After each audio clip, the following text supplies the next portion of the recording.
What's up, guys? Welcome to the 550 Project. Stay tuned to the end of the video to check out some rad giveaways for the YouTube.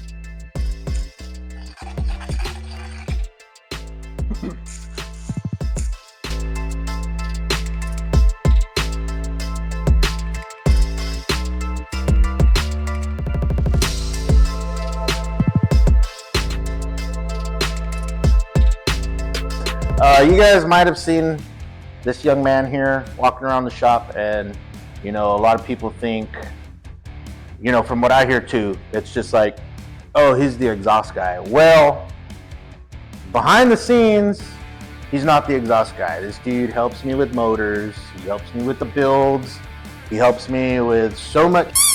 He's a good dude, but he's got an itch for welding. Like, this dude can weld like no one's business.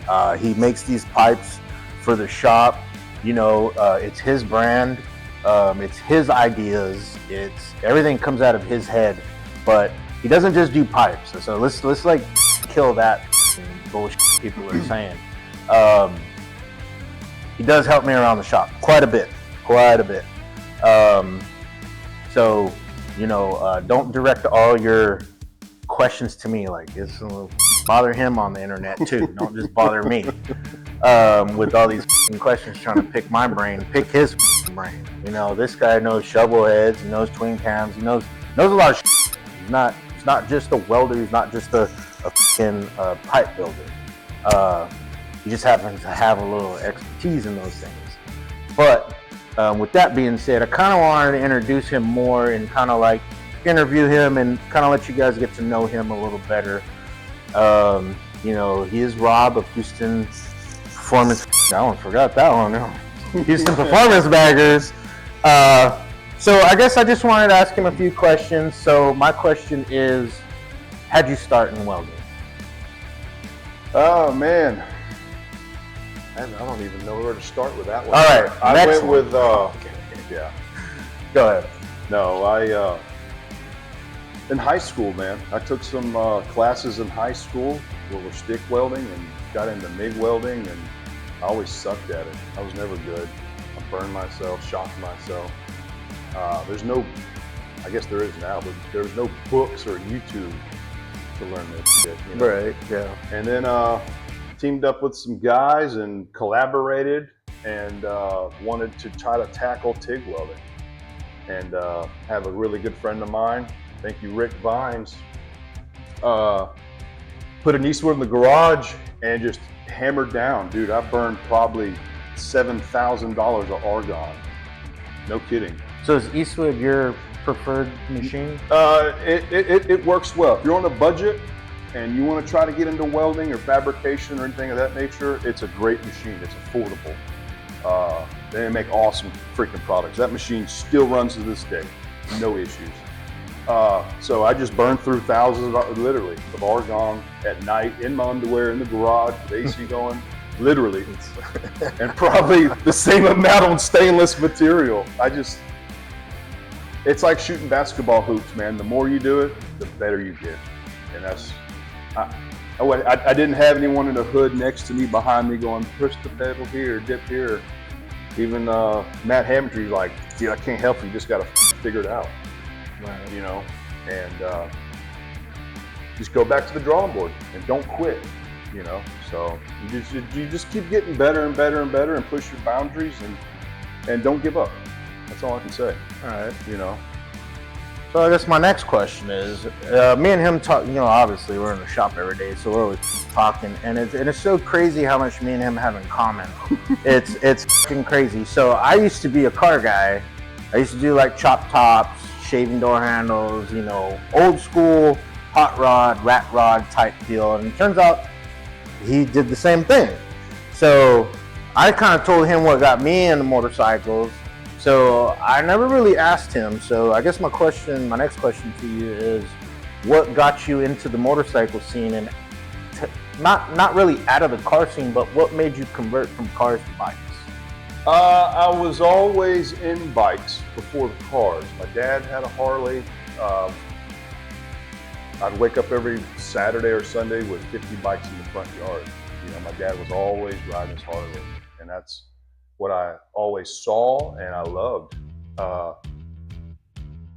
I originally got into it after high school, really heavy. My dad gave me an 84 Evo, 4-speed training, first year Softail, only 2,100 of those made, and I chopped it up. I had fun with that. Anyway, and the rest was history. Into early model shovel heads, some pan head stuff, iron heads. I've just always stuck to motorcycles. I kind of got burned out, and then I wanted to do cars for a while. I was never the best at it. I was never good at it. It's a whole different scene. The people are different. And I enjoyed it. It was a lot of fun. And we talk about doing another car or a shop truck, you know. Yeah. Then that would be awesome. You know, he's got the same idea I do. I'm like, that'll work. That's dope. That's gay. We have the same mentality on a lot of things. It's pretty contagious. Yeah. You know, talking about putting an R1 motor in a Banshee. Quads too. Yeah. I was raised on quads and dirt. This is the same thing. And yeah, he has a Banshee, the Quadzilla 500s from California. I'm like, let's get him in here and let's rebuild these things. You know. Yeah. So it's not just freaking Harleys, man. We love it all. Yeah. So I guess the third question that I would have for you is, so you've had all these bikes. Out of all the bikes, I'm probably, from talking to you, I kind of might have an idea of which bike is the one you regret getting rid of. But I guess a better question would be, what bike that you sold or you put so much money into, or you put your heart and soul, because I've done that myself and I've got rid of them. And what would be the bike that you regret getting rid of that actually like made your wife mad that you got rid of it? Probably that 80 footer Softail, man. Believe it or not, that bike, man, I probably put 80,000 miles on that bike. That was my everyday driver. I didn't have a car or truck. Yeah, you know, there was a time. This is no freaking joke. There was a time where, man, I'll never forget. I was working at North Loop Mancuso. I was a kid. I was washing bikes. I was still in high school, and I was so poor I couldn't kickstart it, and electric start wouldn't work. You know, on those old bikes. And no bullshit, I would pull it with a tractor. I put it in granny gear, hook it to the forks, start the bike, because the tractor's so slow, right? Get the bike going, then I'd disconnect the carabiner from the fork tube, and the tractor would still go. No bullshit. And I'd ride that every day to work, man. And finally, Karsten and Dane, from their master techs back there, was like, dude, we got to get this fixed. You can't be riding this every day. But that bike has a lot of sentimental value. When my mom passed away, that's kind of when my dad gave it to me. And which we've heard recently that bike's actually available on the front porch somewhere, so I'm trying to find it. If anyone knows where that bike is, let us know. I guess Rob will probably end up buying that motherfucker back if you guys know where that bike is at. Pretty damn cool bike, but I regret selling everything like you do. Oh, I regret selling all kinds of shit, man. I'd have to in the junkyard if I didn't get rid of all my shit. You know, cars, bikes, all that shit. All right, so the next question, this is the final question, okay? So I'm not gonna drag this out anymore. My last question is I know in your actual line of work, and nobody probably knows this other than maybe a handful of people that actually know you, that you used to climb towers. And you used to climb poles and towers and all this shit. So why don't you give people an insight on like what that is like versus if it's something like you really loved, or if it was something you just had to do for money versus like what you're doing now that you actually enjoy. But I guess a lot of people don't know that, but a lot of people like in California, there are linemen, but I don't really met too many linemen. I do know, I've met a ton of linemen in Texas, but a lot of people don't know what that job is really about and what it really consists of. So if you want to just kind of give us a feel, you know, because I seen a video where a dude was up top on the line, he can't come down, and he said he had to take his and the foreman's like, let me move my truck. Mhm. And the dude Oh, took yeah. his from up there. Like, I was just Every like, man. this is crazy, dude. Like, you gotta make sure you have every tool up there or you're f***ing dazed. Yep. But anyways, that was just me going down a rabbit hole watching this. But this man actually did it. So I'll let him kind of, that'd be the last thing I ask him so he can explain to you guys. Not necessarily taking a pole I've or done it. feet up in done the air, you know, but kind of let Flying him. down with no socks. You got to wipe your ass with somehow. You heard that? That's rough. Come down with one sleeve, you know. For real. Yeah. Hey, man. Climbed for Hey, almost 12 years, man. I climbed Right. for 12 years and moved up, and I'm actually still in the industry. That's my career job. People don't even know that. No, they don't. Right. I still have a 9-to-5 career job. Yeah. So I manage that. Any spare time I have at night, weekends, like today's Saturday, this is where I'm at, man. This is what I love. I sacrifice a lot. My wife was here, took my son. They're going to the movies. I'm here, man. But it's a hard road to life. I did lose a lot of close friends. I lost a lot living on the road. It's a hard life, man. To answer your question, that'll separate you from the boys and girls. Right. The people are hard, the job's hard, the traveling's hard, the money's hard. I was working for a Harley dealership at one time, and I was so burned out of the badge, the HOG. If my heaters don't work on my Prips and this shit, I was just like, you know what? I'm tired of this shit, Derek. I'm done. There's a fingerprint on my mirror. I'm gonna wipe this goddamn mirror off. Like, dude, I got burned out, and I had a customer who was a project manager at the time. He had like nice motorcycles and all this big truck. And I was like, I want to be like that. I'm not gonna get that here. Washing bikes, service writing. I'm not gonna get that here. So he offered me a job a week later for $12.50, and I jumped on it. And I turned it into a career. And the rest is history. So, but yeah, I still keep that. That is my career job still to this day. I come in here any spare time I have, nights, weekends, after the office hours. You know, this is where I'm at. If you want to find me, or people will come. Rob's not here. Rob's not answering his phone. I'm either in a meeting, I'm on a Zoom meeting, I'm on the job site, the engineer, there's something going on, I can't answer my phone right away. But if I'm in here, yeah, if I'm not at work, this is where I'm at. Yeah. Believe it or not, people come in here and be like, oh my God, Rob's not here. And they'll come and like start talking to me. I'm like, yeah, he's not here. Get out. You know, like, he's not here. No reason to stay. Goodbye.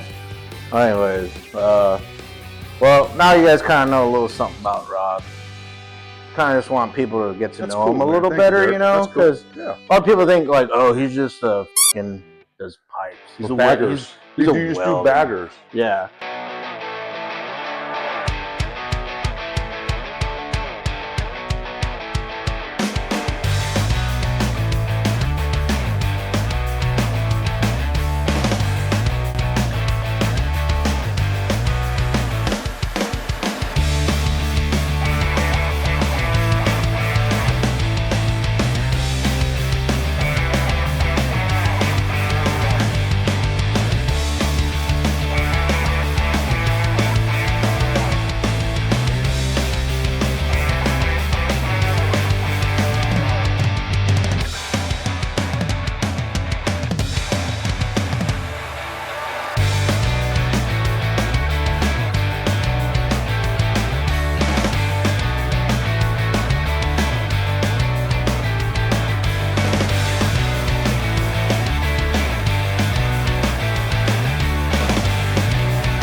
Anyways, We want to kind of like start doing like I don't know why I'm talking first, but we kind of just want to do a little product review. I totally back this product up like 100%. I've known about them since way back when people didn't really know about them. Great product. I use them on all my bikes. It's just a very easy to install too. Like you don't have to have a shop install it. Something you can install at home also. It's got like a booklet of an instruction on here with photos for some people that may need them. Just saying, you know, you know who you guys are. Anyways, I use them on my bike. In California, I had it on my bike in California. It wasn't really a big deal. California weather's just, I'm not gonna say a whole lot about it, but it's nice. Arizona, holy shit, you need this. Since I've been in Texas and I had this on my bike, it's probably came on 10 times. Like that's more than what it's ever came on in the whole time I've ever owned the bike with this thing being on it here in Texas with the Texas heat. These summer days here are fucking insane. So I do recommend this product. It's a great product. Super easy to install. It's definitely worth the money. I try to put them on every bike, and all you guys out there that have big bores, if you ain't got this, good luck in the summer. You're gonna be burning up, man. You might get some cracked cylinders soon, like some of these other bikes in here. But Rob's got one on his bike, and he'll tell you a little about his experience with it. Man, the reason I like it so much is one, it keeps your engine running at operating temperature, and two, when you do your services, it makes everything pretty streamlined. You're not going and paying a $30 oil filter every time you do a damn oil change, and it collects things a lot better. It's easier to get on and off. It's just a great product, and Derek actually turned me on to these guys in the product, and I stand behind it. And they come with absolutely everything you need. Comes with a fucking tool too, so the zip ties. It comes with tape. It comes with a closed loop system, so after you install it in your garage or whoever, you can test it right away. It works, man. It works. So we stand behind it, and if you look in here, most bikes have them in here. We recommend it. This is the raw version, by the way. So this is the raw version. This is the version I like. It has more of a racing look to it. The other one has this big shiny box over it, kind of like whatever. It's got the 2 fans on it. Very good product. I love this. Yeah.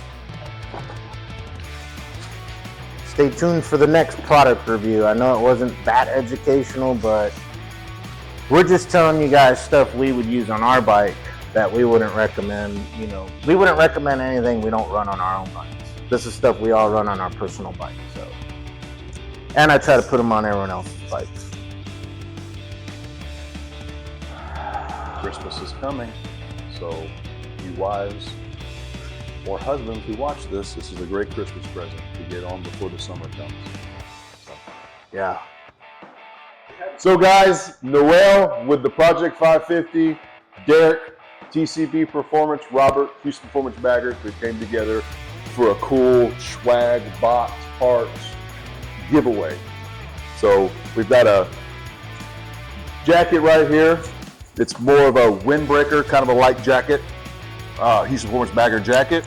Got some HPB stickers, some cool stuff to throw in the box. Mr. Derek, go ahead with what you got, boss. I've got this shirt made. It's basically one of one. Ain't no one got a shirt. I don't even have a shirt, but whoever wins this box is gonna, I said box, just cut that out, is gonna have a shirt and some stickers, I got new stickers like holographic, trying to be cool. Cross threads, pegs, cross peg, I'll say cross peg, cross threads, shifter, 475 cam, but it is gear driven. So you're gonna have to check the run out to do that one. Probably add a little more stuff. We're just doing like a little giveaway box, but there's a catch to this giveaway. Obviously, we're trying to grow the YouTube, so we need everyone to like and subscribe. Share it with people. So to get all this stuff, basically you have to follow Rob on Instagram, me on Instagram, and Noel on Instagram, and also subscribe to the YouTube. And basically what it's going to come down to is, it's going to sound funny, but you have to repost our post of this giveaway and have to follow all three. I'm probably repeating myself, going in circles, but you got to follow all three. And Megan just made me laugh. Anyways, that was Megan, right? You got to follow all three. You got to follow. Goddamn. Let's get it. All right. So you got to follow all three of us. Subscribe, like, share the post, and the question you're gonna have to answer is, how many sushi rolls can this beast devour? Really? All right. And we're gonna video that shit. So I've been on a carnivore diet for 2 months now, which has done really well, and I'm craving sushi. That's a good one there. Yeah. That's pretty good. So we usually go sushi once a week. They know us there, but since Rob been on his diet, we haven't gone, and I'm sure they miss our money. And we gotta see. I'll give everyone a hint. I was impressed with how many he ate the first time I ate with this man. I was like, holy shit, this is a bottomless pit. So that's a little kind of hint on what we're doing, but yeah, that's what you guys gotta guess. So instead of being something bike related, you gotta guess. So you're gonna come eat with us. Yeah, basically. You're gonna ride with us, come eat with us, I guess. Yeah. And we're gonna demolish some sushi, dude. Get up. They may kick us out, but we'll see. We're gonna try to get kicked out. I think we're gonna have to try to get kicked out and be like, hey, cut those guys off. By the way, if you're in the Woodlands, there's several good sushi spots, but cheap. I think it's like $27. I think lunch is like 19 Is bucks. it 19? 19 bucks. Yeah. Dude, all you can eat. Check it out. It's pretty freaking good.